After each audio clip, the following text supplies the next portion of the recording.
Mm. Damn, dude, talk about weapons. Holy shit.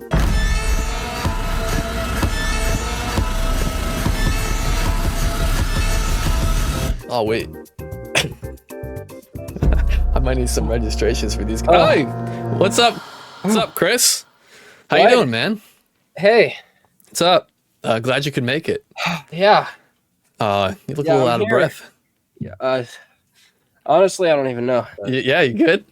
It just I'm I sick. think we're good. Wait, no, hold on. We're not quite Wait, good hold yet. on. Yeah, there's something missing. Welcome Yes! to the And we're live! Respecters Respecters Cut! Yeah. All right. We're live! Ah, Here we are, talking about weapons. weapons. I'm partial to the M1911. Oh, Very fine. yeah. Very Great fine. weapon. Great weapon. I'm more of like a bow staff guy, Yeah. Okay. you know? Like This is Donatello. we talking firearms here? No, actually. Should I don't know about, we don't know about YouTube, you know. We happen to be red-blooded America. Oh, see, there we go. See the Oh, thing with wait, people what? like weird controllers is freaking No, this wait, this controller. no this. No, this. No this. No, like I said, this is the main. That's Oh, cheating! oh. About to get so violent up in here. No, All right. we're talking about a movie, aren't we? I thought that's what we were I may or may not have a whole thing of notes here that just happened to be ready. So I guess we'll talk about the movie Weapons. I also have thoughts. Dude, as soon as I got out of the theater, I just started writing stuff down.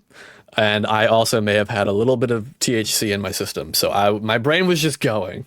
So there are probably too many notes to actually like talk about. Okay. But welcome if you are new here. We are Jon. And I'm Chris, And we not only watch movies, but we respect them. we respect them. Yes. And today we were talking about a movie that we just recently watched called Weapons. Yes. Well, And recently, relatively speaking, it has been a week because this is all on me. oh, I darn did got sick. I did. The Rona. And that kind of sucked. Also, the Battlefield 6 beta happened, and The Battlefield 6 beta did happen. Lloyd, I'm in a car behind you. I'm on the gun. Yeah. the And Battlefield so, 6 beta did happen. you know, So priorities, those two you know, things combine to each other to make this take a little while. But now we're talking about it, and I guess we'll give our little like spoiler free. yeah. So we'll do a little spoiler-free section up front.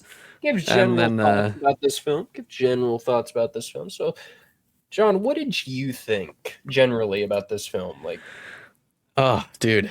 I think I'm just gonna say it. This is possibly the best horror movie of 2025 that's out in theaters.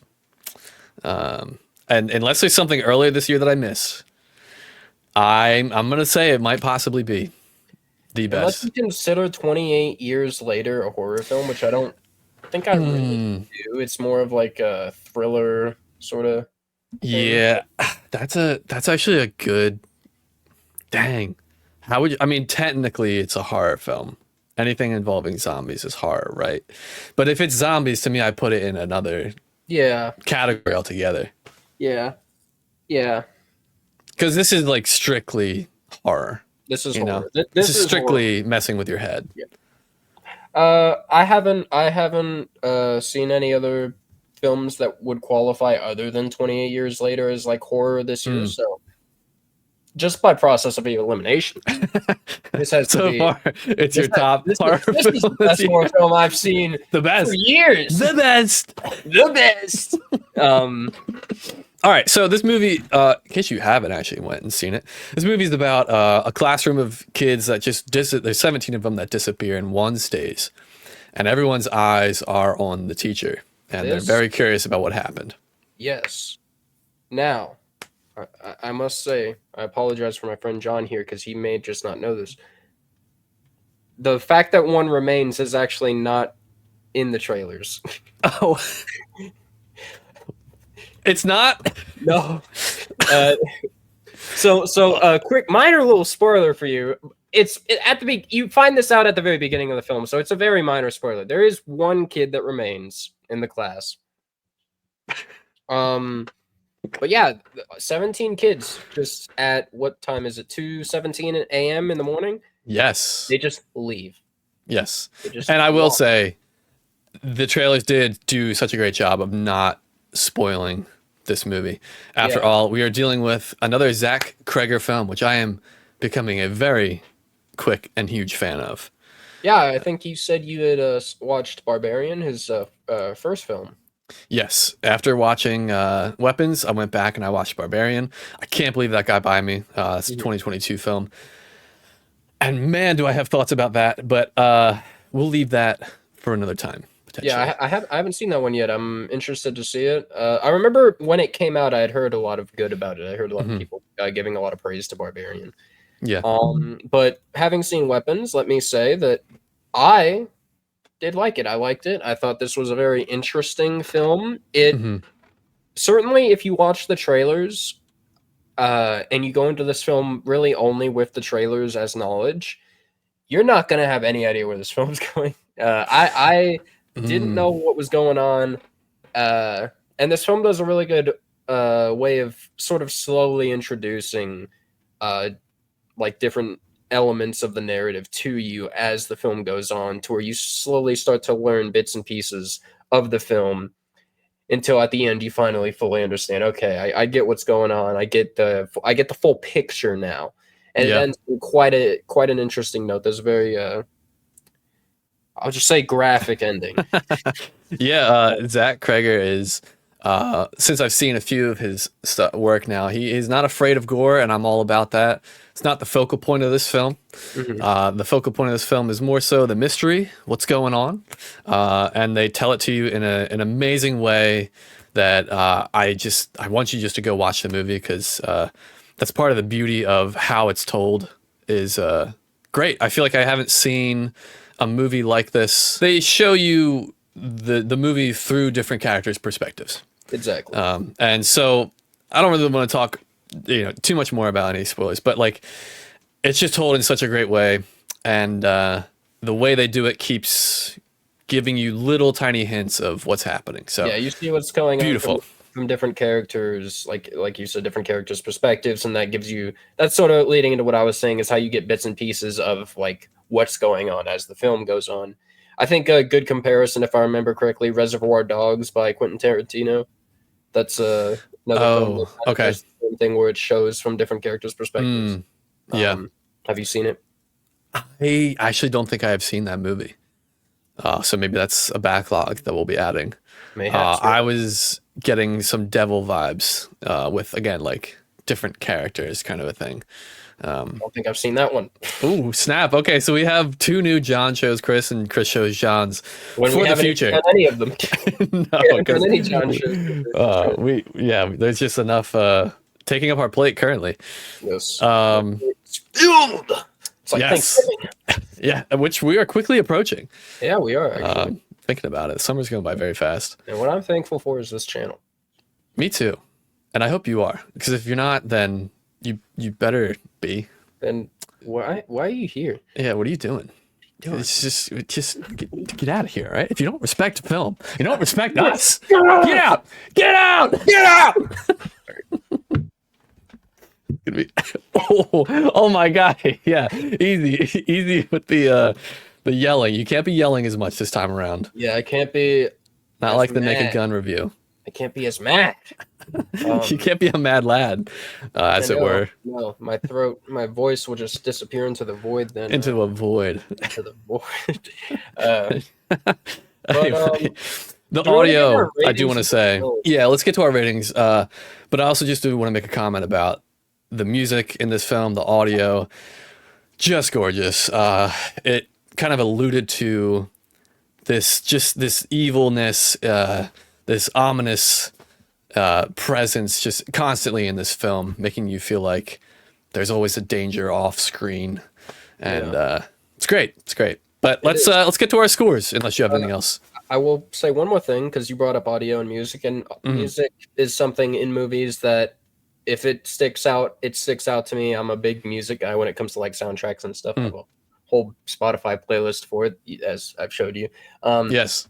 There were a couple scenes in this movie where the music really stuck out to me as really accentuating the mood of the scene, and I thought there were some really good tracks in there. I don't know them off the top of my head. I was actually searching through the soundtrack to find those specific tracks, but I couldn't find them. But yeah, scores. But we giving it scores now? Let's do some scores. Okay. Who went first last time? I don't remember. I let you go first, so right. I'll take this one. Yeah.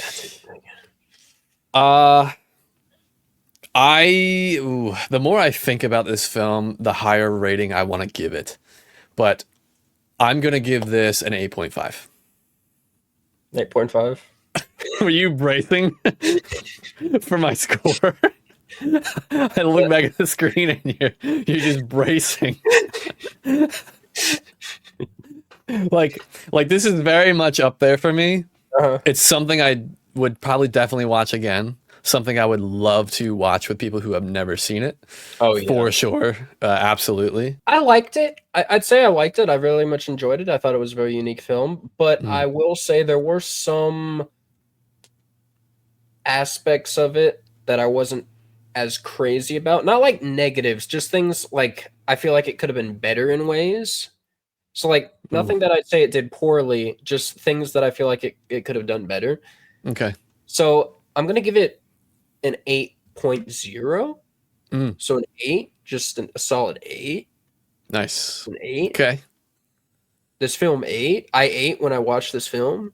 Yeah, what did you have more Mott sticks? Every time. Every time. Listen.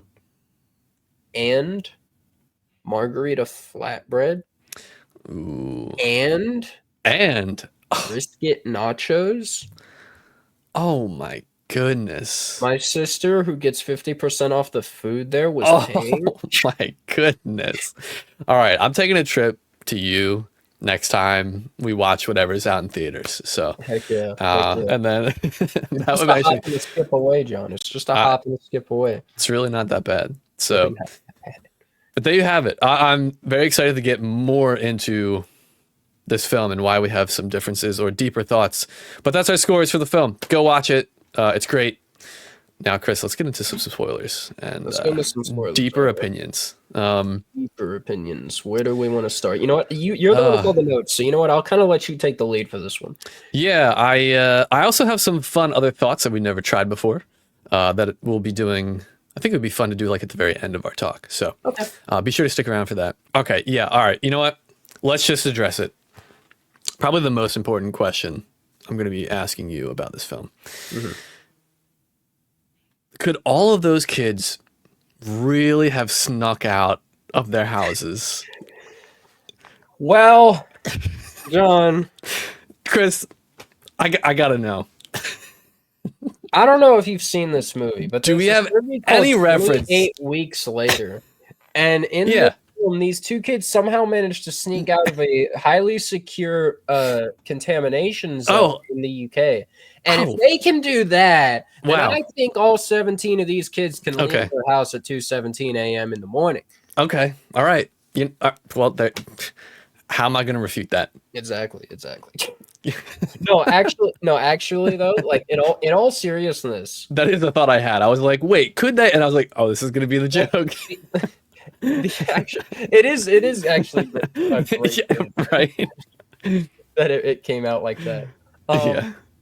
I was thinking, like, you're telling me there was like no other, like, not even like one of the parents whose kids left, but like any other person who had like a driveway cam or like another ring cam, and they couldn't have seen them going along the road and seen like kind of maybe the police could have figured out where they went. Yeah. Because, I mean, do we want to say? I mean, we don't really care, right? We can say where they went. Yeah. Okay. Yeah, we're in the spoiler section now, so. The kid that remains is named Michael, yeah? Or was it Alex? Michael. It's Alex. Michael might just be on the mind. That's a different movie. That's a different movie. Michael!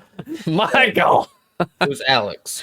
Yes, Alex. So the only kid left in the class, his name is Alex. And we find out towards the end of the film, when we do the chapter of his perspective, that's where all the kids went. They went to his house and they're in his basement.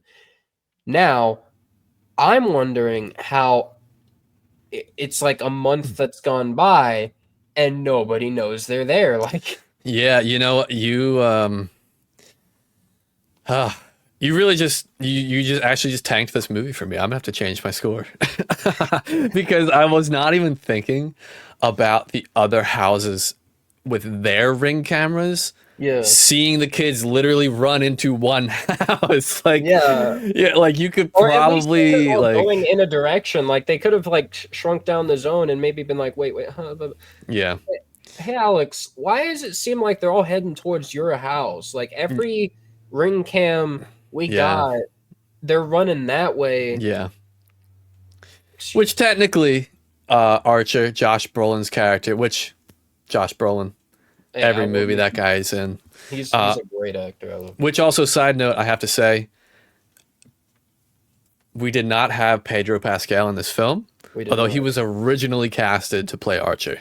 Was he actually? He was actually. I didn't know that. Yes. And I was like, holy crap.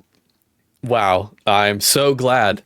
It's unfortunate that he's being used so much in so many movies recently. Yeah. And he's also choosing to be a little bit of an interesting and weird person outside of acting. He's been constantly touching, hugging, stroking, and so obviously being physical with his co-star Vanessa Kirby, smiling as though they're in a relationship about to have a baby together, all while she's pregnant with her fiance, touching William's wife, and openly flirting with her right in front of William. I'm kind of turned off to him at the current point, but Josh Brolin, a perfect casting for Archer. This father. He did a really good job of portraying that father who's just sort of like broken, like.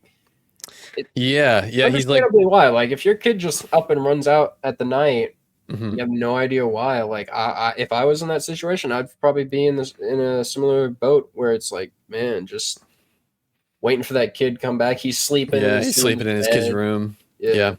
Which leads to some interesting dream sequences, but I don't want to get there just yet. I wanted to highlight him because he does technically use the Ring camera footage to pinpoint where everyone's going. So I at least do like that use of tech in movies. Like in the modern age, I feel like movies can be really strange. Like how do they avoid like, oh, everyone just has a smartphone? You know, like that's why I do somewhat appreciate films like from before smartphones, because things were more interesting. You couldn't just have a GPS or whatever. But it is also interesting when films are set in the modern day and they utilize the tech and it makes sense. In this film, I feel like they tried to, but I feel like also, like I was saying, there'd be a lot more help. I walk around my neighborhood and I walk in front of a house and it says, "Hi, you are currently being recorded." How many times I heard that as an Amazon driver? Oh my goodness, I can still hear that voice in my head. So I agree with you. That's like a double-edged sword part of this film. Where, but I mean, it's like it's a minor thing. Like you can be like, it's really not that bad. Yeah, you know, it's not like gonna ruin the film for you. It's just something like, I feel like they would have found these kids. I really like how in the first act, it really gave this, it really gave that she was becoming not possessed. She was becoming obsessed. Julia Garner's character, Justine. Yeah. It was, the choices that she was making, she was getting like very bold. She's like waiting outside the school for him. She's literally following home to his house. And I'm like tense. I'm sitting here like, yo, someone's going to roll up and this isn't going to look good at all. And she's going to get in trouble. So, but I like that they kept subverting my expectation. Like throughout this whole film, my expectations were subverted. I actually literally thought that this was going to be more like school shooter heavy handed or like, something involving like a bully of some kind in the plot. Like I literally thought whatever was happening might have been coming from like this other kid in the school. Like I didn't even know at the very beginning. My mind's just like, what's going on? So with Justine, there's I think there's multiple characters. It might just be Justine and Archer, but they have these like nightmares.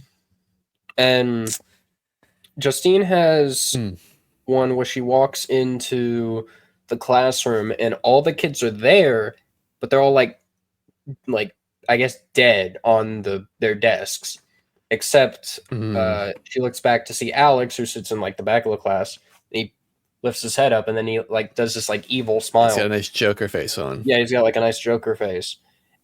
When I saw that, I was thinking, okay, maybe Alex is actually somehow behind this. Maybe Alex is an evil child, just like the kids in 28 Weeks Later. Yes. I'm gonna get a big poster of them and put them up behind me. Just like have a like throw like a dartboard behind it. So I just throw darts.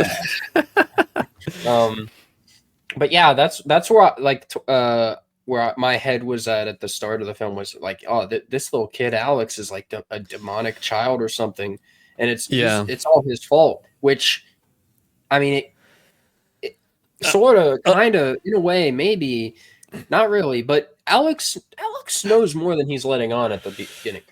He does. I see the weird thing about that scene, that dream. I actually. I wrote a point down here that like some of the dreams didn't feel like were they necessary.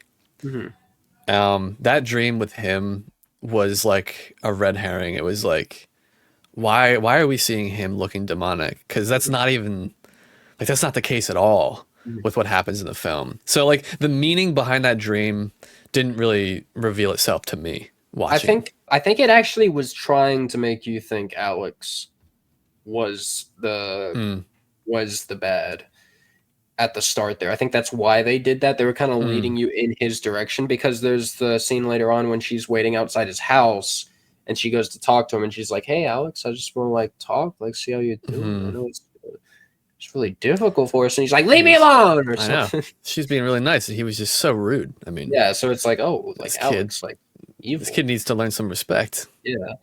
Respect. But yeah, he had a this would have happened if everyone in this film watched Respectors Cut is on. Yeah, you know. I think I saw a Respectors Cut pin on his backpack, but he might be a fan. I actually thought like they did a good job of showing. First of all, I just want to say Alex is like a heart of gold. Like this kid is the most admirable character in this story, and he showed how much he actually cared and wanted to protect other people. Yeah. So like that's why he was so, you know, aggressive towards her. Maybe he was also freaked out by her and the whole situation, but I really got the sense that he just didn't want anyone suffering what he saw his parents suffer. Yeah. So yeah, early on, like you know, Archer gets mad. I like that they actually put Witch on her car. It was actually like hiding in plain sight. Because I was like, well, there's no way it's going to be a witch because they just revealed it like right there. But then to find out that's actually like the start of the foreshadowing, I thought was cool. I don't know if like, did you figure it out as soon as you saw a witch, or was it more just like, because it fit perfectly with what would happen normally.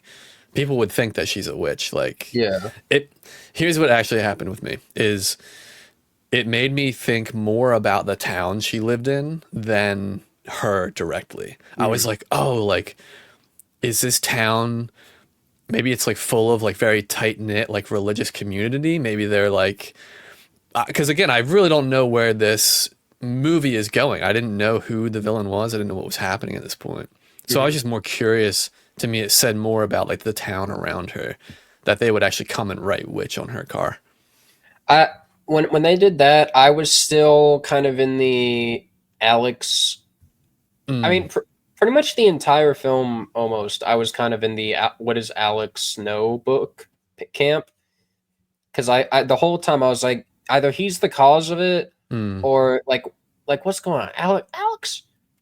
What's going on? What secrets do you keep? The witch thing, I just took it as like showing that the town's like really hyper focused on Justine, like thinking that she knows what's going on. Yeah. Which we later find out Archer is the one who painted that on her car. Yeah. Yeah, I really like how they told that from his perspective. Yeah. You like, because he works in construction, and they start with like one of the doors on the construction houses is red, and it was like supposed to be another color. It's like the paint he got mixed up or just got used, and he like got rid of it. He did the wrong paint because I think that whole scene where he's at the house they're building, there's a number of things that he either didn't order or he ordered the wrong thing. And it's just to sort of show that he's not in that headspace. Like he's there, but he's not. He's just. I was watching a video. I was watching another YouTuber's video about weapons to sort of give me some insight on like what other people are thinking about it. And he was saying in this scene that Archer was there, but his mind was rewatching that Ring door cam video. True. Of his father running away, or his son running out the front door. Yeah, because isn't that how we get introduced to him? Is he's his character? I think he's like sitting watching the Ring camera, or it's the school meeting. I can't remember. The very first point, I think we only hear him then. Oh yes, that was the cool reveal of it's her perspective, and you hear him call out from the crowd, and you don't see him till his chapter. Yeah, you don't see him until his chapter, and I think that's where his chapter starts, is him yelling at her, and you see him actually yelling, and he runs, and he kind of follows her home a bit, and that's when he does the painting witch on her. Do you think he was the only person that banged on her front door? Because wasn't there twice that her door got banged on that night that he wrote witch on her car? Like, do you think he actually even approached the house? I don't know. I don't think that they obviously don't directly show that he knocked on her door. They only show you that he was definitely the one who painted on her car. I feel like you'd have to assume it was him because they don't show anyone else that it could have been. Yeah. But who knows? It could have been anybody. I mean, she's not very popular. No, definitely not. But I guess we move on to Archer's perspective. Like, do you have... Yeah, we're diving into a different perspective now. I just absolutely love how it was told, and that each perspective, like, gives you a little bit more, and then it cuts to something else. And it was never like, I never felt cheap. It never felt like, the director wasn't giving you enough, or it was just this constant layering of different perspectives, and my literally not knowing the whole time kept me, that loop of like, oh, we're getting somewhere, and then I have thoughts, and then we cut to someone else, and then I'm like marinating with these thoughts, and then we start to see another perspective, and I see something new, and I'm like, oh, maybe it's like this, and then we cut again, and so the whole time it just kept stringing me along. Right up until, I would say, the soft reveal, which is when she comes into the office. Gladys, which is when she gets called in by Marcus, played by Benedict Wong. Which also, just a quick note, she's the one sitting there with the police. Because remember at the very end, it's like revealed that his dad is like zombified. And his dad, and she's like, oh, he like can't speak. And they actually show Alex sitting with the cops early in the film, but it only shows like the chest down on who he's sitting with. So I was like, oh, like that's crazy. Like they actually showed Gladys and his dad sitting there, but you don't see them. You just see him. So I was like, that's a really cool. Everything Zach has been doing has been like very thoughtful in my mind. Like there's always little like, oh, that's so cool, like how we did that. I saw it in theaters, so I couldn't like go back and like rewatch bits. But this is definitely like we said, a film I'd want to rewatch again because knowing what I know, like knowing the whole story, I'd want to go back and like look from everyone's perspective and see like every bit that I wouldn't have noticed. But now I'm like, hey, I see that now. Hey, I see that now. Hey, I see that now. Yeah.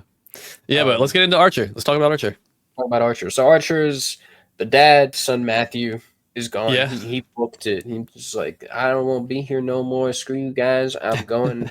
Well, I'm not going home.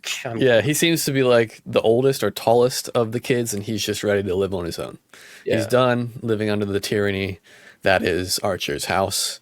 Yeah. Even though his walls are plastered with cool game stuff and sports stuff. No. It's probably because his dad keeps talking about like balance and stuff, and he's like, "What?" You just reminded me that Archer did actually do the title drop. He did drop weapons when later talking about Marcus. He was like, he's like a weapon. I was like, all right, like I accept that title drop. Like sometimes it's cheesy, but it made sense, you know. It did make sense. He's really focused on trying to find his kid. Yeah. I mean, who wouldn't be? So we Yeah. see him go to the police station, and he's asking about he's asking the police about like his kid, and they're like, "Hey, listen, like if I was in your situation, I'd be asking the same things, but Mhm. we can't give you this information." Like he was asking about like K9 units, and they're like, "Yeah, they don't report to you." Yeah. It's like, hey, like I get it, man, but that kind of is like it's kind of like mean, dude. Yeah. Which, But you by really the way, feel for him. yeah. By the way, the police he was talking to, the older policeman, was in Halloween 2018. Oh, snap. Okay. I Nice. recognized that actor. Nice. He Right on. died. Mm. Yeah. Moment of Anyway. silence. Anyway. Anyway, I really want to talk about the dream sequence that he had. yeah, we can go straight into that. I'm fine with that. Unless there's anything else, I can't really remember leading up to it. I loved it. remember, yeah, I don't remember much. We can go straight Okay. into the. Yeah, I loved his character from the moment you're introduced to him. I'm just like, oh, this is a cool character. Again, he's this like super devoted dad. He won't take no for an answer. He's getting to the bottom of this. He starts using the Ring cameras to like line up where the kids are running. He like goes into the people's house. Oh, that was actually hilarious. So something I noticed Zach Kreger does is he attaches humor to a singular character. I think he has a comedy background. I think that's why. Yeah, so he's from The Whitest Kids You Know, Yeah, which I heard is that. yeah.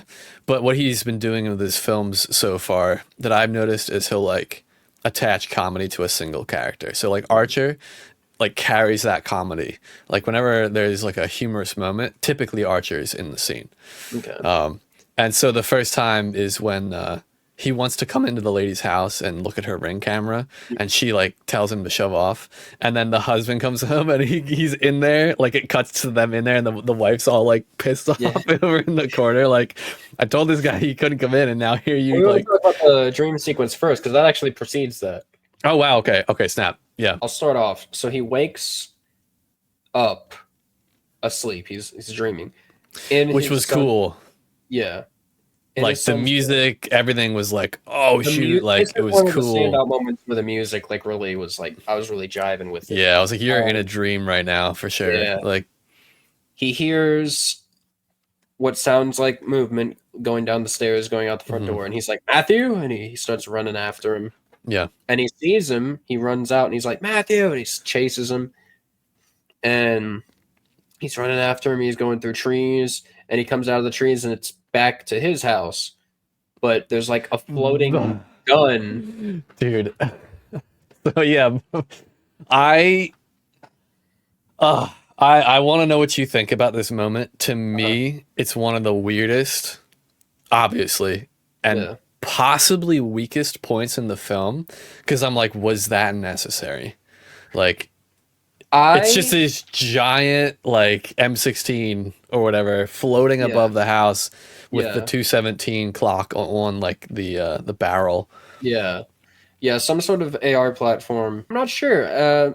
From what I've looked into, because obviously that being up there was something I was like, what's the meaning of this? Obviously, the first thing that would come to your mind is like a school shooting sort of thing. Yeah. That's like the immediate thing you would think of. And Yeah. I was like, is that what Zach Krieger's intentions were with it? And he actually, from what I was able to gather, what his actual thoughts are is it's more meant to be subjective. It's kind of meant to mean whatever you think it means.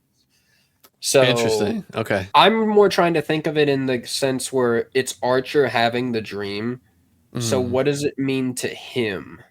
Sort of thing. That's true. Yeah, that's a good way to look at it. I don't know.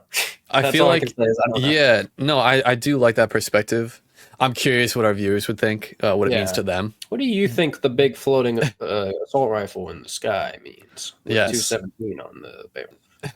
Yes, LMG in the sky with diamonds. Is it just a pulse rifle from Aliens, and that's the ammo counter? Was this gun actually behind all of it? Was it controlling Gladys even? Was Gladys simply the puppet, and this weapon was the puppeteer? Exactly. Master of puppets, I'm pulling your strings. Have you ever seen that Key and Peele skit where he actually is a gun? He actually is a gun. I think it's like the Mexican standoff. Look at you two fools playing your cat and mouse games when the truth has been in front of your faces the entire time and behind mine. Whoa! Whoa! What happened? What? You were a gun for a second. What? No! I'm not a gun. What are you talking about? Definitely a gun for a second. I'm not a gun. I'm a human being. Well, you're crying like a little girl. That's such a funny clip. That's a good one. Oh, yeah, wasn't that so good? Knee slapper. But he ends up coming back to his own house with a floating gun. He goes inside, goes back upstairs, goes back into his room, and he sees Matthew laying on the bed. And at this point, he just breaks down. He's like, "Matthew, talk to me. Come on." I was like, dude, get the hell away from Matthew. Yeah, get the away from Matthew. Don't touch Matthew. What are you Listen, doing? I know horror movies, and I know that when the ambient music gets really low and there's no noise, I know what it's about to do. And I was freaking right, because he's sitting there talking to Matthew, and then he looks down, and then he looks up again, and then he like shines a light on him. There's like a flashlight that really, in a really cool way, like enters from like off screen, and the light like illuminates Matthew's face. But in that process, it turns into Gladys, like really cool. Yeah. Just freaking smiling, like. And I like how they also like embellished her makeup in these dreams and these times you see her, because I'm like, what is this, a freaking clown? Like, yeah, it's like some weird, like, evil looking thing. Yeah. It's not what she looks like in real life. Yeah. It's not as exaggerated. Yeah. But I do want to say, like, one thing with my mind, like trying to justify why he saw a gun, I was like, in the same, like what you said, like it's him seeing it in this dream, right? So I was like, maybe, he's sleeping in his son's room. There's like posters of like Call of Duty or whatever, like maybe his brain is like pulling from that as well, as it being like a storytelling device. Yeah. So I was like, okay, I could see that. But dude, when I first saw it, I was like, what? Like, what am I watching? What is this movie about to become? I legitimately, like, I watched this film with my younger sister. We both watched it together, and when I saw that, I was like, what's that? What's that up there? And she's like, I don't know. Oh my god! Did she enjoy it? The film? She liked it. Cool. But this leads to him. Well, it leads to one of the funniest moments in the film. Yeah. When he wakes up. He's like, he's like, what the f-? And then like I went to a full theater opening night, and everybody was laughing because everybody was gonna say that. Like, a good laugh from that. Yeah, because like that's exactly how I would respond. I think it's a good tension breaker too. Like, yes, like, just had that like really creepy face appear on screen, like big on screen. Yeah, and then he just wakes up and he just says that, and it's like a sigh of relief. Like everyone's just like, Yep. I'm right there with you, man. Yeah, buddy. The words from my mouth. Yep. And then I don't know if it ends there, or if it ushers in another chapter. I don't think it ends there, because I think I'm not quite sure actually. Because I know after he runs after Matthew in his dream, he wakes up, he runs the route again. He sees it goes towards the tower. That's when he goes to his to the other parents' house, and he uses it to sort of like triangulate, like based on the path they were going. to kind of see that they kind Yeah. of both went the same direction. What I felt like happened in this film was there was constant like red herrings like in every Yeah. chapter. It was like, oh, is it this? Because like when the kid and he lines it up and he looks and it's running, the kid ran towards the tower, like the satellite tower or whatever it is. Yeah. Even that, I was like, oh, like, does that have something to do with what's happening? Is Yeah, this same here. are they running to that tower? Is there like a signal? Is this aliens? Like, where are we going? Like, Aliens? Is this Yeah. MK Ultra? yeah, yeah. Because again, like seeing the weird version of Gladys, the clown version Yeah. of this like embellished version, I still wasn't totally sold. I really did not know what was happening till later in the film. Exactly. Yeah, same here. With the whole tower thing, I was starting to think like sort of similar stories to like Outlast, where they use like Outlast 2 in particular. Quick summary of the story of that game. There's like a transmitter tower that's constantly blaring this like signal, and it causes everyone in the area to basically go insane. You start losing your mind, you start hallucinating. And that's what the game is. You start seeing things, it starts getting all crazy. And it's just because you're going crazy because of this transmitter tower. And I was starting to think, is it something like that? Is this like the secret organization that's like transmitting signals and it made the kids run towards it and it's making people have these weird dreams where they're seeing this weird character? So that's where I was starting to head. And I was still like, Alex is like the son of, I guess, someone who works with this place. Yeah, yeah. Zach seems like he's a gamer. Oh, he's a gamer. Zach's a gamer. I think Zach's a gamer. Zach's a gamer. Considering he's doing the Resident Evil film and saying it's going to be a He love is. letter You to know, the we can't- games. We cannot do a single review without bringing up Resident Evil. I'm glad Oh, you dude, brought it was me. It was me this time. Listen, if you weren't going to do it, I was going to do it. Look what you did to me. Zach is making the next Resident Evil film. And after seeing this film, I'm pretty excited about it. Yeah. So I was going to say maybe he actually had played Outlast games. And just imagine if that like tower scene was like a little nod to like Outlast 2. We'll have to ask him when we have him on the show. Yeah, we'll have to ask him to Zach- have him on the show because that would definitely happen. You're welcome anytime, buddy. Yeah, you want to talk about Resident Evil, and you want me to tell you the 150 things that I would like to see in your Resident Evil. I mean, you're probably already kind of done with making it, but if you ever made another one, Yeah, maybe another one. So if you'd like to get input from my buddy Chris over here and cast me in it, then we'll we'll be perfect. We'll be perfect. yeah, perfect, So those are our conditions for allowing you to come on the show. exactly. I really liked the cop. I just want to say that. Talking about Paul, Yep. Very interesting character. was he the third person it went to? I think so, right? Yeah, because I think it went Justine, Archer, and then the cop, because then after the cop was the junkie. Because you see the junkie's perspective of how he got chased after you see him get chased the first time from Paul. Oh, but doesn't the thing with Marcus happen in Archer's perspective? Yeah, it happens at the end of Yes. his perspective. Yes, okay. where Marcus, who is the principal of the school Justine works at, he's the principal, Benedict right? Wong. Yes. Benedict Wong. If it ain't Wong, it's wrong. We get a lot of scenes of Justine just going to a store and she's anxious as hell. And there's this one scene that I love. It might be one of my favorite scenes in the film. She's going to a grocery store to get more alcohol. Yeah. And you notice someone blurred out behind her, walk behind her and follow her into the store. Yeah. And I'm like sitting here, I'm like, oh shit. I'm like, it's going down. It's Oh, going it's going down. Something's going to happen. This weapon lady or whatever, this demon possessed lady's going to come up and mess her up. And she keeps following her like aggressively, like, and she doesn't have any clue. And it turns out to be Paul's girlfriend. Paul's That wife, is a wife or fiance. Yeah. Oh, actually, you know what? It might be wife. It might be wife. Yeah. And not some demonically possessed.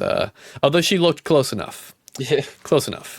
Hey man, I don't know what was her name. Like, what was her name? Donna, played by June Diane Raphael. Listen, Who honestly, I thought was the actress from Better Call Saul. she's a fine-looking woman. She is a fine-looking woman, I- and she can chase I me don't around. understand why Paul would cheat on that. Honestly, Paul, Yeah, you what's know wrong what? with you? Yeah, Paul. What the heck? You have a loving wife, a beautiful wife. Jeez, and you Paul. cheat on it with this third With grade this teacher? third grade, Alcoholic? no offense to third grade teachers No out there. offense to third grade teachers. My third grade teachers suck. Oh man. Yeah, who did get fired from her previous teaching job because she was messing around with the faculty. Come on, Paul. Pick better, Your Paul. faculty is in order. Paul. Nice. Nice double use of faculties. And Archer ends on like a fairly big cliffhanger of Marcus with like blood coming down his freaking head, eyes bulging, just trying to kill Justine. Yeah, He's which was also an running awesome weird. visual. He's also running weird. He's running. Yeah, he's just doing like the Naruto. He's doing the A pose run. I'm gonna call it because Yeah, it's not quite the T pose. It's not quite the Naruto. It's the A pose. Viewers, if you see an A poser running at you, that's time to hightail it out of there. Probably time to hightail it out of there. You probably do not want anybody A posing. And if you see it, and if you happen to see anybody A posing and running at you, they're not right in the head. Or towards anyone. Just stop that. Yeah, just stop that. Then. Maybe with a car, honestly. So Paul's perspective. So Paul's perspective, he is the cop that Justine meets in the bar. Yeah. In her and this dude seems stressed out. He does seem stressed out. Like the whole film, he seems stressed out. Yeah, he seems like he's just going through some real turmoil in his head. And he goes on patrol. And as he's out on patrol, what should he freaking see? But James the Junkie. But James the Junkie. Which, by the way, quick note, this actor is going to be in the Resident Evil film that Zach is making. Very excited. This guy is a great actor. I can think of a character from a game, from one of the games that he would play. Ooh. Which, if that is the case, I'm very interested to see. I'm very interested. You should predict it now. You want me to say it? Yeah, put it out there. Okay. I want to see if you're right. The character I think he would play, anyone who's played Resident Evil probably could 100% agree. Lucas Baker from Resident Evil 7. Which, if that's the case, if that's the game that Zach's going to do a movie about, that's a good pick. That's a good pick. Sick. Although I think he said he's doing his like own narrative, so maybe not. But if he was doing characters from the game, that would be a good fit. He sees him trying to break into a building, it seems like. And he's like, I work here. I work here. I forgot my keys. And then he's like, no, you're under arrest. Yeah. And he's like, hey, you got anything in your pockets that'll like Dude, this scene. Oh my gosh. This scene made me so mad. Yeah, dude. I was so mad. I was mad too. Yeah. More than so usual. he has him, up against the car, and he asks if he has anything in his pockets, anything that's gonna hurt him, and he puts a blue Frank Drebin glove on. Yeah. And he actually uses it. And he actually uses it, and he sticks his hand in there, and he gets poked. He's poked by a needle. And he knocks the kid out. Freaking decks him. And dude, you know I was what? like, I know you're not supposed to. It's excessive use of force for a police officer. But if I was that cop, and I just asked this guy, do you have something in your pockets that could poke or stick me? And he said no. And then I stick my hand in his pockets, and it pokes and sticks me, and it's a freaking used syringe. I'm gonna be pretty off myself. Yes. You don't know what's on that thing. No, freaking dude. Drugs, disease, anything. Yeah. And the way they shot it, like the sound they used, everything was like, ooh, like that hurt. Yeah, now I was talking to one of my IRL cop friends, and he was like, yeah, they don't use those actual gloves for that reason. They have something else they actually put on their hands that's thicker. So he was like, that would have never happened. But totally fine. Plot Just hole, a little info. I hate this movie is absolute garbage. Yeah. Well, it doesn't really lead to him like the amount of times this guy gets poked with needles that are not from him and doesn't end up dead or with AIDS is amazing. So Paul actually doesn't matter in the end though, does it? No, it doesn't. Anyway. So also Paul had a nice stash, by the way. Paul has a nice stash. I respect the stash. Yes. He gets angry, punches him, and then he's like, oh crap. Not supposed to do that. So that was bad. Bad. I could get fired. So what he does is he takes the handcuffs on. He's like, "Hey, man, the way I see it, you did me wrong, and I did you wrong. Yeah. Why don't we just forget about this? Capiche? Capiche?" He's like, "I don't want to see you here anymore." That's when he goes to the bar, because that's when he tapes his finger up, because he just stabbed it. I'm Yeah, pretty that's sure when- that's yeah. what leads to him. That's when he Go to goes the to the bar and meets Justine. They talk for a bit. I guess they do it. They get down and smash. dirty. They get naughty. Yeah. They smash hard. It must have been something in that needle made his brain start acting up. Yeah, this was all Justine. She planted that. It was all part of the plan. It was all part of the plan. Yeah. She wants him back badly. Like you see it every time. Every time like he goes to the office, like she sees him somehow. I forget how. Like through that fence. Yeah. Like- She saw him through the fence because she was getting the paint on her car checked out by the cops. She was like reporting it. Yeah. And she so saw every him time she walking sees him, she's like she wants his attention. Yeah. Goes home and he meets his wife. And his wife's like, He's Where drunk as were you? hell. and he's like hungover. Or Hungover, drunk. yeah. Yeah. And she's like, "Where were you?" And he's like, Is he a good liar, Chris? "Nope." Nope. He is the worst liar. He didn't even say anything. He didn't say nothing. and she Yeah. just knows, and that leads into her going and the scene you were talking about in Justine's perspective, where the woman's walking behind her, and it's yeah. her. She hits him, and she's like, "I can't believe you slept Yeah. with him." And then we never see Paul again. And we just- never see. We actually do, because Paul goes back to the station to check in for work. And Yeah. as he's checking in for work, he passes by his father-in-law, and his father-in-law doesn't look very happy. And I could only imagine why. But Yeah. and then he walks outside, and he's about to head to his car. And who should he see but little Junkie James coming to the Yeah. station? And how dare him, when he let him off scot-free, come to report Just that the incident? disrespect. The disrespect, and he's like, "Ah, It I told you!" And then he chases him, and was great. And then it cuts to Yeah. And then I guess we go to the Junkie. junkie's perspective. Yeah, we got his perspective. Yeah. Again, the way this movie sets things up, like I was like, why is the junkie back? I was like, there's no way this junkie's this dumb. Yeah, There's no way he's just like back in town. I know. Very satisfying how they eventually get to why, which is leading to his chapter. And so we see him like robbing stuff. Like she's trying to peddle this. He's like stealing like, Yeah, he's like on the phone with, like he's a fanatic. he was actually really funny. He played He's the part on the very phone, he's well. like, "Yeah, so I got this job. Yeah. Like I need the money for the suits. I need the money for the uniform, so I can do the interview. Do the interview For so I the can do the job. Yeah. So you send me some money." Yeah. And this actor, he actually lost weight. Austin Abrams.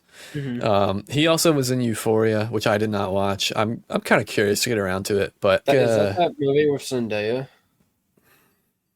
I don't care. I don't care. I don't care. I feel like I need to see it because it was so popular, and I want to understand. And I might go to the dark side, and I might like it, and I might have to tell you in the future, I Chris, feel like that I am not the demographic for that film. I will say I liked 13 Reasons Why, so I have a feeling that I might also like Euphoria. But I am not the the face that I just got from you was amazing. Like you just smelt a horrible passing of gas just wafted across your nose, your nostrils. How Chris feels about John liking 13 Reasons Why. Torture. So he goes out and it starts raining, freaking pouring. So, and he's like looking around. He's looking for somewhere to break into, and he comes up on this house. Notices that there's a bunch of newspaper out front, so no one's there. Oh, dude, yeah. Oh my gosh, yes. Oh, this led to one of the most tense scenes for me. I want to watch this movie again. Just talking about this. I know, dude. This part, I was like, oh no, because like we know because Justine had gone to his house. She had Alex's house and was very bold and went around back. Because already looked into the windows. She knocked on the door. No one answered. She tried to look through the windows, and they're all like covered up with like newspapers and stuff. Yeah. She goes around back, and there's like a little gap in the newspaper, and she looks in, and she sees what looks like Alex's parents Hmm. just sitting there. She's like, "Oh, Yeah. and Yeah. That was very, very tense. There's so many moments in this film. I was just like, yeah, like you're Nope. just like, oh no, I would not do that. yeah." I would not be But doing Junkie that. James, Junkie James has some other No. thoughts. he don't know, so he climbs up around back and gets in through a window, and he goes inside. He starts looking around, no one home, and he starts taking stuff. He finds a can of soup. He Mm. gets a can of soup. And Yep. He starts taking stuff, grabbing stuff, and then he's like looking through the TV, right? Like looking through all the stuff around the TV, and then he turns around and he sees Alex's parents Yeah. just sitting on the couch, Just sitting there. sitting there, like. Is like, oh, I'm so sorry, I'll leave, I'll leave. Goes up to him and he's like, ah. Yeah. Like Yeah. tries to get them to do something. They're in a catatonic state. Yeah. And you know what's funny is him being a junkie, he probably has seen people like this, like on Fent or whatever kind of other drugs. So it could be believable that he's like, wow, they're just cracked out weirdos. Like, oh, been Whatever. doing that. Like, yeah. Another reason why this is so terrifying is because we actually see the mom animate in an earlier chapter with Justine. When Justine is parked outside of Alex's house and Yeah, she she's falls watching it. asleep. She Oh does. my goodness, was this scene probably the most tense out of all of them for me. The mom like walking Yeah, like, out of the just house walking, she's doing like the a safety figurine.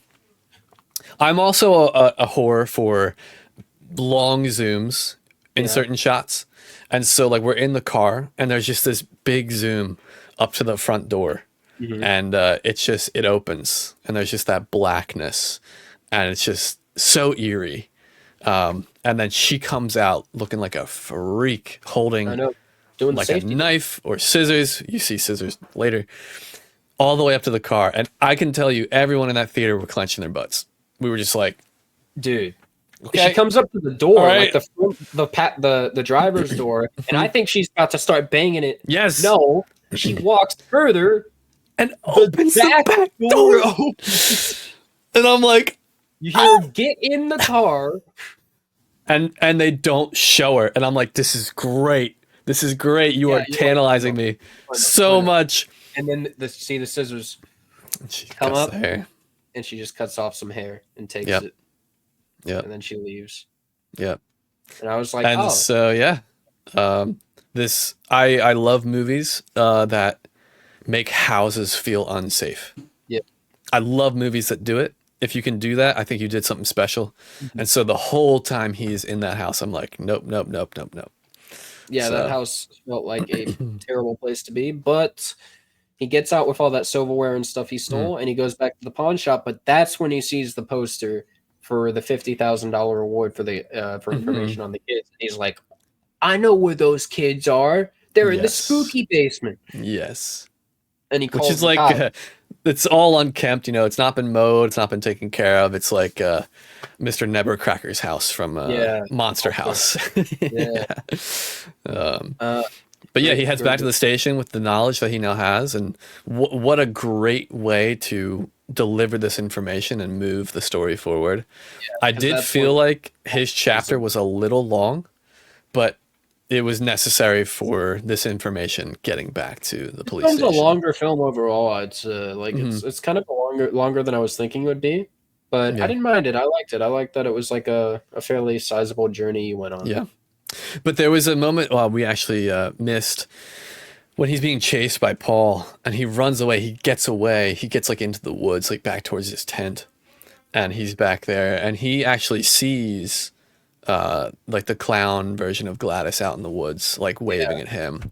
And Yeah, I'm and like, he's dude, what in the Pennywise are we dealing with? I know. I was like, what the heck is that? And then he goes Yeah. and he runs and hides in his little like tent thing. Yes. And then this is And- what I mean about like, again, great fake outs because you're thinking Gladys.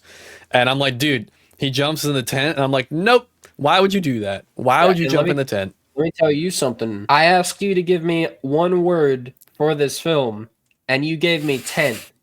So when he went in that tent, I immediately thought he was going to get brutally murdered. Like, I thought I was about to see some real disturbing stuff happen. I was prepping to see some of the worst stuff happen to this guy. Okay. And then It's what awesome that I happened- get to hear about this now from your perspective. Yeah, I was expecting Chunky James to get get it. violated in Yeah. the most awful way possible. But no, what actually happens is the tent starts getting zipped down and he attacks with all his like junkie Yes. needles, and it's freaking Paul, and he gets like 8 needles Dude. to the face. Right in the face. Right in the face. Oh, my dude, I God. felt that. Everyone was like, "Oh!" Like That- that was nasty, and I wasn't Yeah. expecting it because I was expecting this demon clown lady to be doing something weird. Do you feel like that kind of ruined or changed or embellished your experience of that scene for you? That I gave you that word. No. It definitely didn't. It just was. I was expecting something. I see why you said that, because it's like it's like like you didn't. It wasn't what you were expecting to happen. It's definitely a standout scene. It's just I was thinking it was going to be something different. Yeah. But not. It wasn't. It definitely didn't detract from the scene for me. But Paul is not happy. He's not happy. He's not happy happy. because his whole life is on the line, and here this kid is again. Yeah, You know, and he just deleted the stabbed him back footage. in. You know, So then he takes him back. Paul takes him back to his car, puts him in the back. He's like, "Show me where it is." They go to Alex's yeah, and he house. takes him to the house. Oh no! He goes to the house with him in the back seat, Yeah. and Paul goes up to the door. Paul never comes out of that house. Well, he does. Well- But not until like hours later when it's nighttime. Not the Or same when it's, Paul. like, the Yeah, evening. and that was terrifying because he's Yeah, locked up Paul in the just- back. Paul just comes out, opens the door, and starts dragging Junkie James into the house. And then what do we switch to? We switch to is this where we go to Marcus? Oh yeah. We go to Marcus. Honestly, a beloved character in this Yeah. movie. He's just like Marcus. he's a nice guy. He's doing his thing. Yeah. I'll say that I actually want to praise this movie for how they did a gay couple because it wasn't over the top. It wasn't like there wasn't any like needed messaging. It was just like, oh, they're gay. Yeah. Okay. Yeah. That's it. And then there's just they're just characters like, that are gay. That's all that matters. yeah. Like it Yeah. wasn't heavy-handed. It wasn't anything like trying to say anything. It was just like, yeah, oh, cool. All right, gay That's couple. another bringing it back to Halloween. Another film that Halloween Kills has another gay couple in it too, and they were actually some of my favorite characters in that movie because Yeah. they don't kind of like force any like hard like messaging with it like that. Yeah. You can do these diverse characters, Mhm. just don't make their diversity their whole character is like what it is. Yeah. There's That's how you do it, man. yeah, and that again, my respect for Zach like went up because I was like, oh, cool. Like he has a gay couple in here, and there's no like message for the audience or like things smuggled in with them. It's like no, they're Yeah. actually just characters in this Like, movie. hey, being gay, we're Is gay, okay. and that's okay, right? Like, yeah, no, yeah, it's like, yeah, we're gay. exactly. It's more Exactly. like we're gay, and me as an audience member, I'm like, that's okay. Being gay is okay. I'm not a gay. Okay, you're not gay, but on a side note, I love the whole costume. Thank you. It's made out of. Damn it! I want to be the one to say it's okay. yeah, me, not you, me. Anyway, Although I did find the number of hot dog wieners they were going to eat a little bit comical for a gay couple. But you know, I know. think there's actually Yeah, isn't that actually a callback to a skit from Wait as Yeah, Kids You Know? I think that's a callback to a skit actually. The amount I need to know what it's from actually now, but I actually thought it was really cute, like how they did their whole lunch thing. I was like, actually, this is adorable. Like these Yeah. two guys, like they're making this whole lunch. They got the whole tray. They got like the room set up and like their old like shabby chic chairs, and they're watching this beautiful display of a fungus or something taking over an ant and zombifying it or something. Yes. Yes. Only reason Which was I know the great name is 'cause- foreshadowing. Yeah, only reason I know the name is because the same thing is in The Last Of Us? Yeah, I was going to say. I thought this was one of the best foreshadowing scenes that I've seen in a while. So the scene moves on to who should come at the door but Gladys, and she's like, "Oh, can I get a bowl of water?" Yeah, because she's talking about being too tired to like make it all the way home or something, and Yeah. she's like, "I need water," and honestly, up until the bowl and what happened with the bowl, I still wasn't 100% sure what was going on. Because this movie just kept me on edge the whole time and kept me thinking about multiple different things the whole time. Clearly something was wrong with this woman. She's evil in some way. And literally until she like took the thing and like did the ritual and put it in the bowl, I was like, oh, like she's a witch. Like this is what's happening. She's a witch. But because my brain, call me old, but my brain went back to Men in Black when the alien's like, I need more sugar water. And he's like fixing his face. I was like, Sugar. she's like, yeah. Water. Yeah, she's like, more. So I was like, why is she asking for a bowl? Like, are we about to see some weird reveal? Like, is she not human? Or something? Yes, that's where my mind was. I was like, is she not human? Like, what is this? I know. And then she, like you said, she brings out this little like thorn thing, like cuts it along her hand, and they're like, oh, are you okay? And she's like, oh, and like that's it. I'm calling the police. And she wraps, no, it was she has his ribbon. Yes, from his office. Yes, wraps it around the thing, gains control of Marcus. He makes him into his like basically a zombie that does whatever she wants him to. And she also cuts off some of his husband's or his partner's hair, wraps it around the twig, breaks it, and that makes Marcus start killing him by first getting him on the ground and choking him, then vomiting up black liquid all over his face. Yeah, I forgot about that. Yeah. Very gross. I was just so focused on what succeeded that.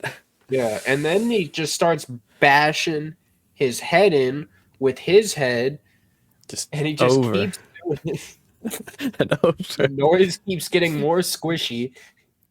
Yeah, dude. It was just a sick scene.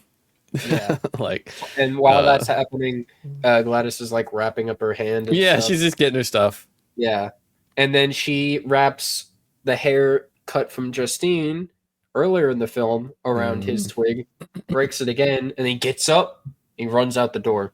Yep. Amazing performances all around, and really cool, satisfying, gross, shocking way to reveal why he's so bloody when you first see him coming after Justine in an earlier scene. Because you're like, oh, this guy's just a freak. He's just a monster. I have no idea why his face is like this. Yeah. Pretty gruesome stuff. Yeah, and then he runs all the way to the gas station that him and that was a great scene.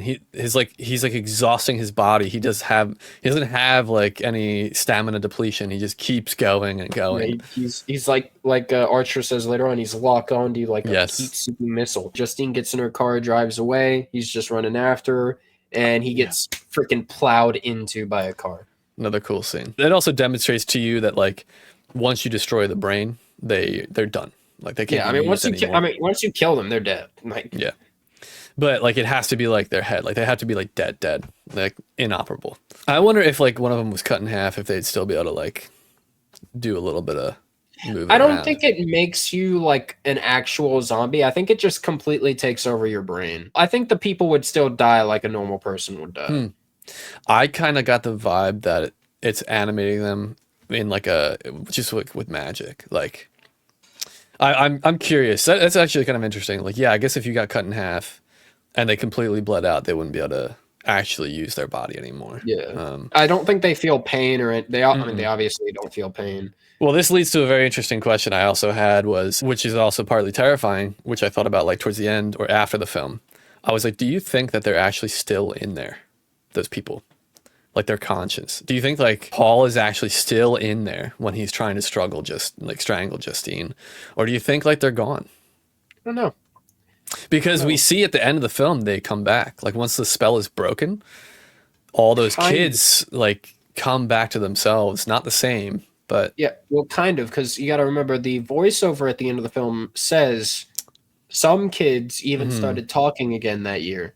Yeah. So I don't know if that's like from a shock thing. Or if it's just like their brains are like, it takes time for their like them to come back. I'd be very curious to hear what the truth is and what any of you viewers think.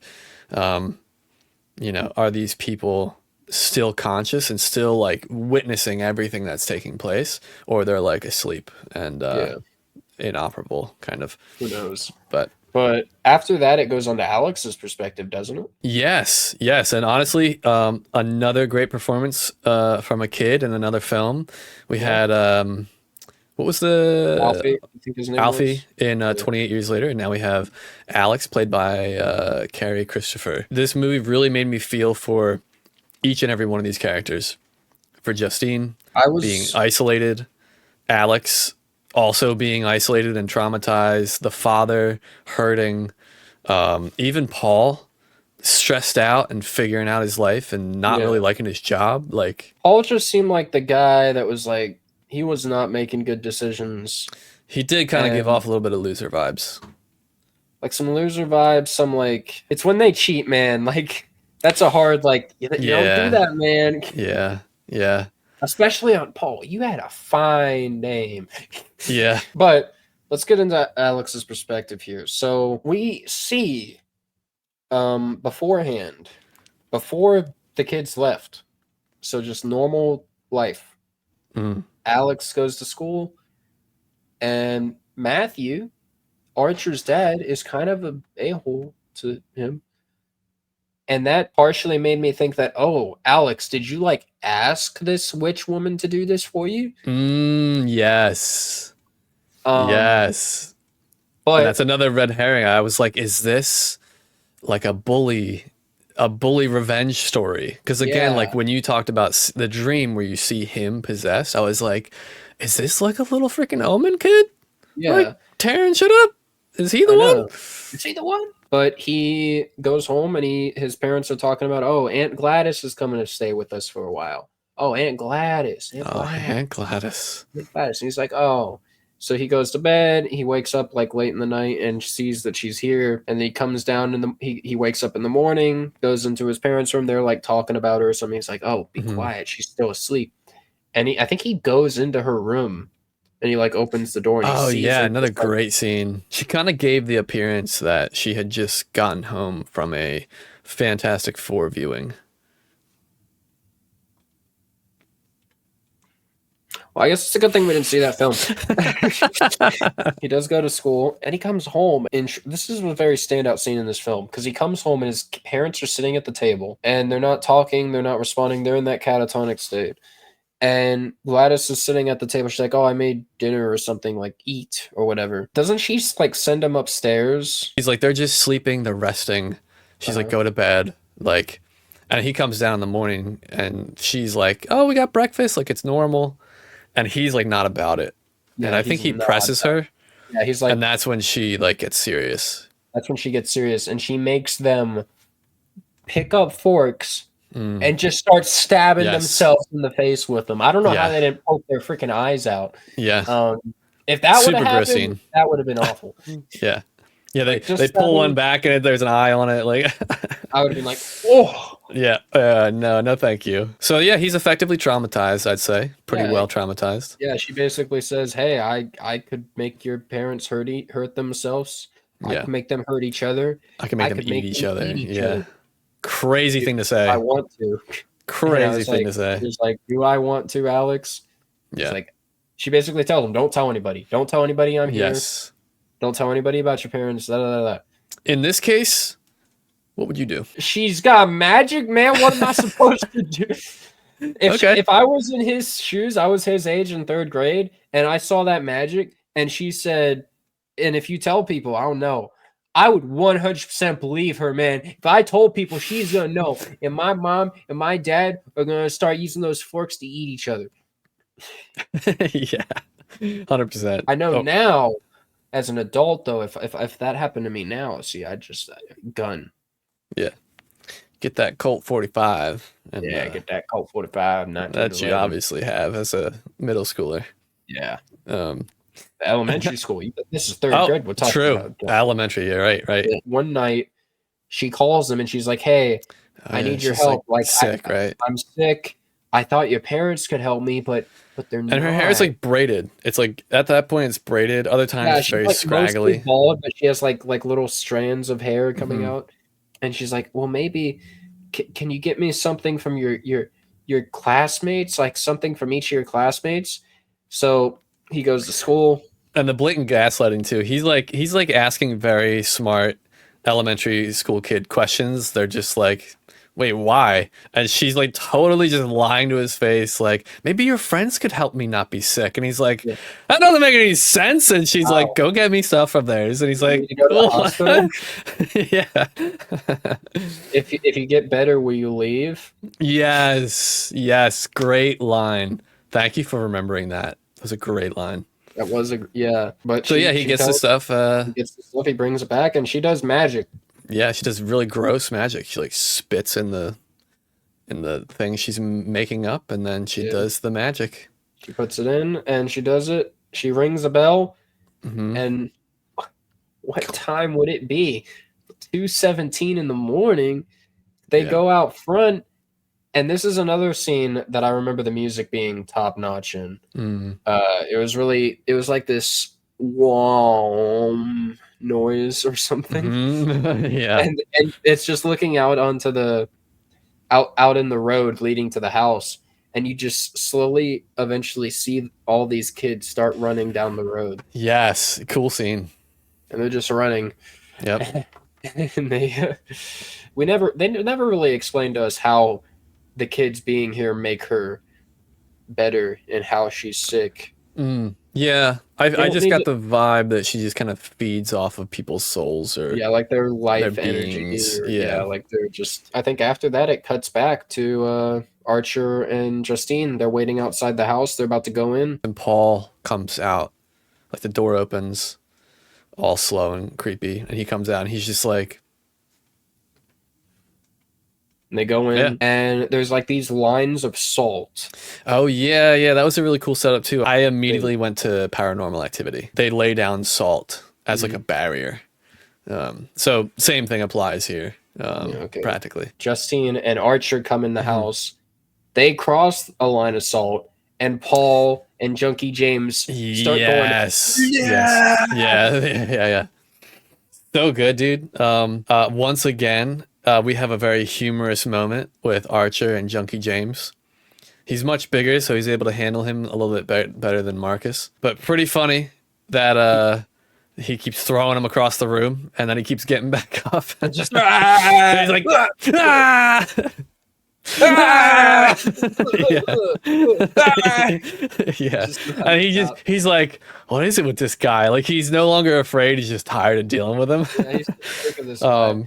And then but- while that's happening, Justine's getting absolutely dominated by freaking Paul. She's 'Cause getting, Paul, yeah. she's getting choked out, and I think she takes his gun. Yeah. Yeah. This led, I have mixed feelings about this scene. It really redeemed itself because of how it resolved itself. So I have a hard time believing anytime there's a scene like this, like, now I guess Paul isn't really like the biggest guy, but anytime you got a, anytime you got a guy strangling a like 130-pound woman, how are they not dead? Like, I'm like, all right, I have to pretend she's gonna not die for long enough for something to happen. And the whole time, Archer's in the other room. I'm like, Archer, Get in here! I'm like, go help your teammate. She's being like absolutely mocked right now. And he's too focused on his kid, which I get and which is cool. Like, once he gets in there, he didn't care about Justine anymore. It was like, where is Matthew? That's all he cared about. But I'm like, there's no way she'd live through this. But initially she gets like a peeler off the counter, and she starts scraping his cheek, and like his skin comes off. I was like, this is gnarly. Everyone was like, oh. I hear a lot of people in the theater going, ah. Yeah. And then they actually really like how they resolved this, of she actually got his gun, which I wasn't actually expecting. I was like, I think she's gonna die, or Archer has to save her. I don't really see how else this is gonna work. But then you see like the nozzle come right up under his chin, and they share this great moment of like heartbreak for her, to have to do Heartbreak this. for me to see that mustache go. Another good mustache down. What a good mustache. Yeah. Moment of silence. Anyway, so Yeah. Back to this. Archer's getting got by Junkie James now. I forget how he does away with him, but he eventually gets. Oh, I guess they tumble down into the basement, or he gets down to the basement, and he eventually sees the kids down there. He's at the stairs in the basement, and Justine actually shoots him. Shoots Junkie James in the head. Yeah. Okay. Forgot about that. And then Archer goes down in the basement, sees is starting to look through all the kids to see if he can find Matthew. Which again, I'm like, don't be down here, bro. Be down and there. Then this is when we have a jump scare with Gladys, and Gladys comes out of the darkness and is like, yeah, yeah. I'm a witch. I don't know what she did. Did she manage to get get something off of him and then find some water and then like do the whole thing and then like because she gets him and then he starts attacking Justine and then that's right. But while this is all going on, Alex was again, this kid, balls of steel, decides to trip the salt wire to cause his parents to run after him. Yeah. So he can get to the stuff that he needs to get to. Because he saw Gladys do the ritual at the table, like she explained it to them, and what a cool setup. This kid watched it happen, now knows how to do it, and is going to be the hero of the story. Just a crazy cool redemption arc for everything he's been through. He takes one of the twigs, does exactly what he needs to do. He puts her hair on it, he puts some of his blood on it, wipes it all around, then he breaks it, and then immediately as she's gloating while Archer is like choking Justine out, she's like gloating. Immediately Gladys, as soon as he breaks it, she's like, oh no, no, oh and no. then all the kids run upstairs and she starts running. She's like, yeah, and then this movie turns into a comedy for about 10 minutes. She's like, yeah. She runs into other people's houses and the kids. Dude, I love this so much. No, the kids don't run through doors, okay? They run through windows. They start breaking out of everything. Like Power Rangers. Yeah. It was pretty great. I felt a little mixed, honestly, about the comedy, but I'm like reminding myself, okay, yeah, this is Zach Kreger. Like he's a comedian from What Is Kids You Know, and he was dropping bits throughout the movie. So I'm like, okay, all right, cool. I think it was a good third act for sure. Yeah. And they chase her down. She's this old, crinkly old woman. She is not running away from 17 young and spry third graders. I love it. This is a perfect example of how many third graders do you think you could take on before you get tired? Yeah. 17 might be a lot because apparently 17 third graders can rip you apart. She can rip you apart limb from limb. Yeah, which was such a satisfying ending and resolution because this woman is a witch in every sense of the word. Evil. She is pure just evil. Miserable. Yeah. So what better way than to have her be dismembered? Yeah, and it's a violent dismemberment too. Like at first you just start seeing a bit of red, like you start seeing a bit of blood as they're like tearing at her, but then you start seeing like the arms get ripped off, little the legs fingers in her mouth, and they just pull the jaw open. That was a brutal scene, but you know what? That's the kind of stuff I love to see. I love to see just that visceral carnage. I'm a big fan of like Saw movies of just like gore, like nice gore. Have you seen Terrifier? I'm not. That series? Okay. I have not either. I've heard a lot about it though. I've heard that it's very gruesome, very brutal movies. We can add that to our list as well. Yeah, sweet. But oh yeah, so our list is like 28 pages. Yeah. Those are all napkins. Nice. Yeah. And then you get Archer's following, and then again, more humor. He's like walking into that person's house and the lady's like, she's like, there's a man. And he goes out and he sees all the kids standing around this just viscera on the freaking on a lawn. Yeah. He finds Matthew and he's like, Matthew. Yeah. Oh my, it's Matthew. Yeah. And at first, like Matthew turns to him, but he doesn't say anything. So it seems like the kids and anyone who was under Gladys's control is still aren't fully there yet at the end. Yeah. Like it takes time. And At I least really from hope what so, you know, for those kids to not have to live with the memory of what they just did. Yeah, and because Justine, she comes upstairs in Alex's house and she sees him and his parents hugging each other. So I mean, they obviously must be there enough to know like son loves son. And Maybe then now Alex has control of them for the rest of his life, and he yeah. just, you know. No more bedtime, mom. Yeah. I He's like, Mom. He's like holding the stick up to her. He's like, ice cream tonight, Mom. Okay. Like, ice cream tonight. yeah, any night you want, sweetie. And Buy me GTA 6, Mom. I want GTA 6 for Christmas. I know you say I'm not old enough for that kind of game, and I don't even have a PlayStation 5, but I was thinking a $3,000 PC, actually. One thing that I thought was a slight detraction from the film is the opening narration. Leads you to think that this is another kid. Well, it is like this other kid in class or in the school, but you never see them. And I just feel like that was like a missed opportunity, or it was like a less cohesive part of the film, because we get the narration at the very end of the film as well. Like it almost feels like this whole thing was from that kid's perspective, because they're bookending the film, but the whole thing was really like Julien's perspective, or Justine. I'm sorry, like Justine's experience. Yeah, I mean, it was kind of like Justine, Alex, and Archer, I'd say, are like the three main ones, because they're the three that make it all the way to the end. I didn't mind it. I mean, there's plenty of times where movies will have narrators that have no part an actual character in the film, so I didn't mind it at all. That wasn't one of the things, at least, that I would consider something that I thought the film could have done better. Did you have? I did like it. I thought it was creative. Yeah, for sure. It set the tone. It made it seem like it made the story almost seem like something that like kids would talk about in school, like, oh, this thing happened. I did like the idea, but I was thinking the whole time that you might see this character because of the perspective they were speaking from. Okay. But other than that, so there's some different ideas I thought of. What is your best scene and worst scene from this film? Best and worst scene. Yeah. Could be favorite moment, favorite scene, aspect.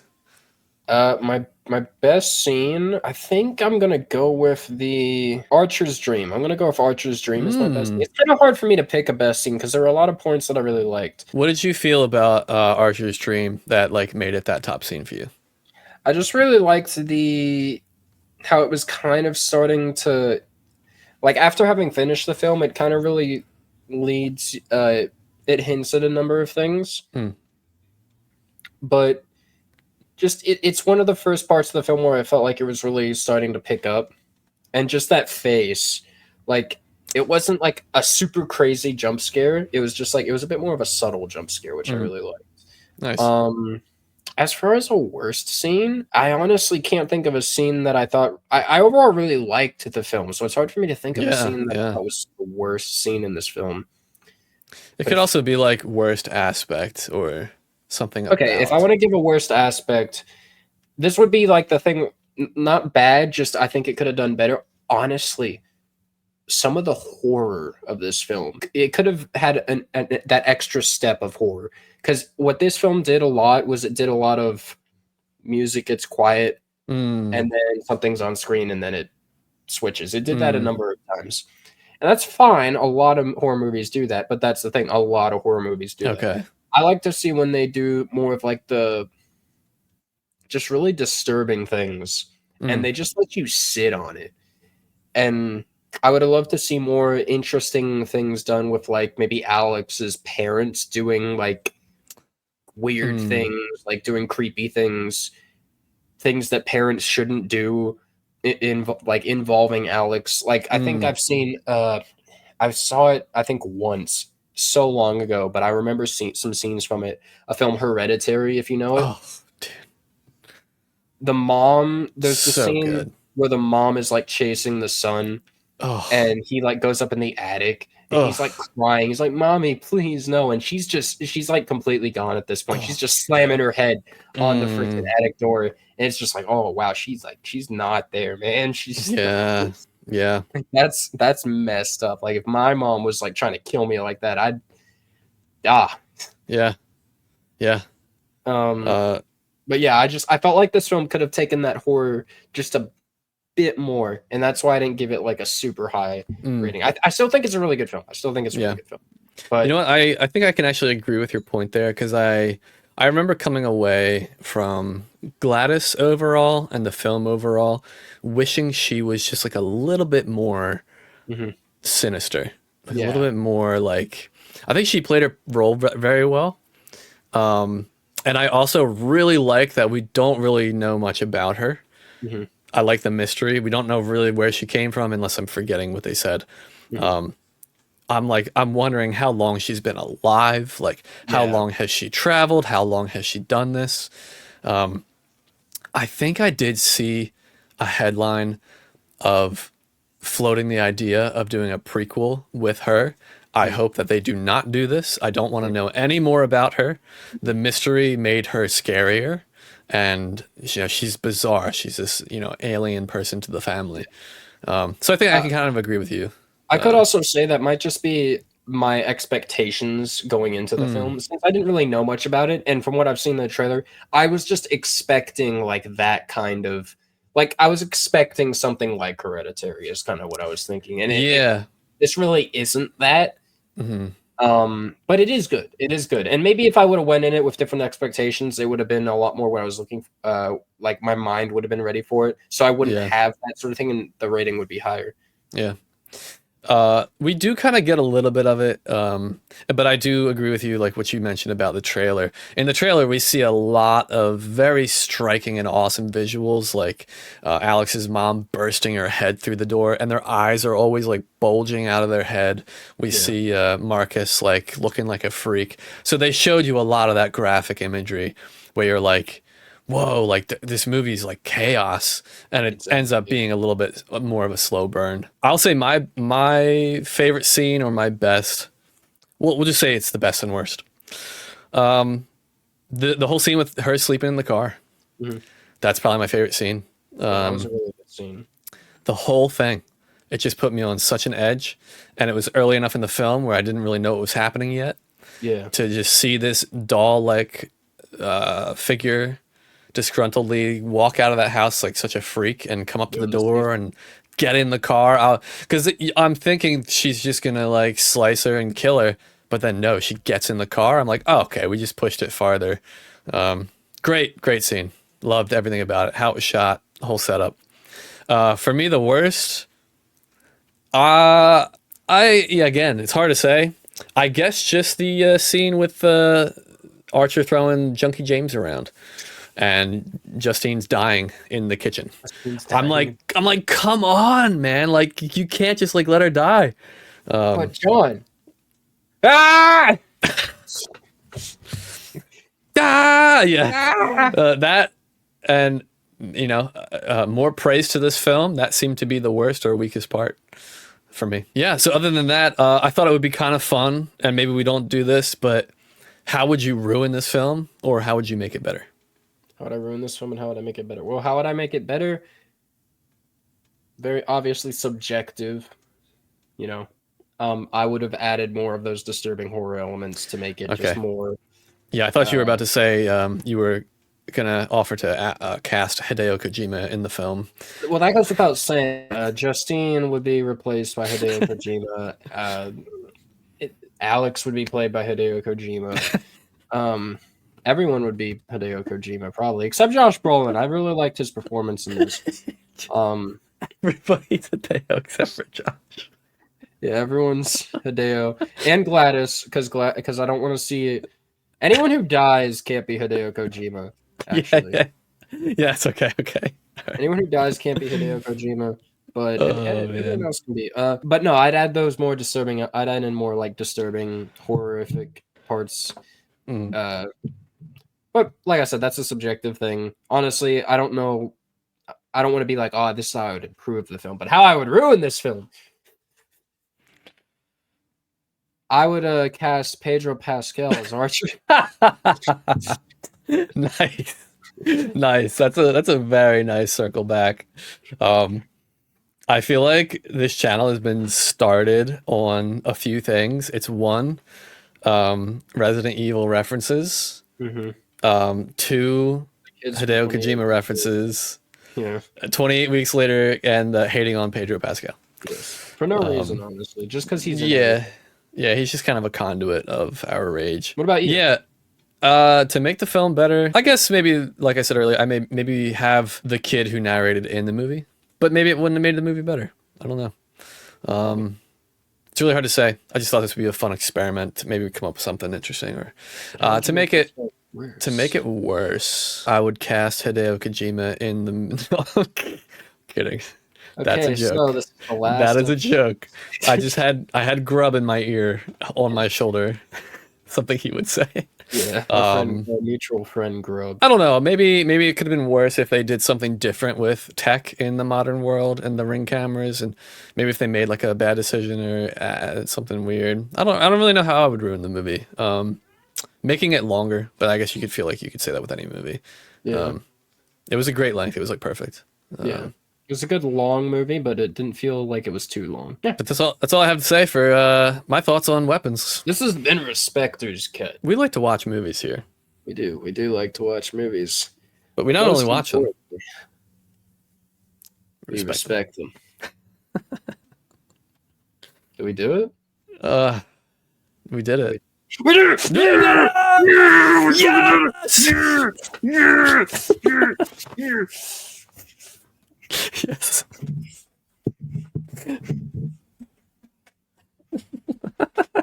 That's good.